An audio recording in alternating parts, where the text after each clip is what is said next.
right, so anyway, this is the Garvee control for the 14,000 BTU. And I'm going to show you guys how to use it. First of all, to use this, you want to make sure that it's in the off position first, and then turn it on from the remote. Bam.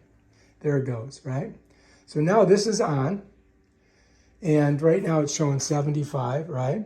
Fahrenheit. You can change it to Celsius, but it's going to kick in. Now, if I want to change anything on here, I can. Let's say I want to change the fan. Right now, the fan is on low. If I click here, I want to point it there. The fan goes up one, right? Try again.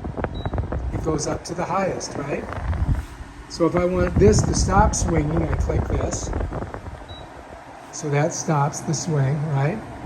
If I want to turn it on, I click it. It goes there. If I want to go up, or down, I click here. If I want to go up, there it goes. So it's going to show the room temperature. Whoops.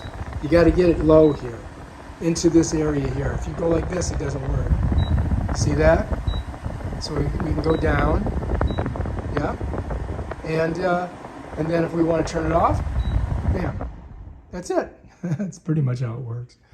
All right, if you like this video, subscribe to my channel and check out my other awesome videos on this awesome machine. Peace out.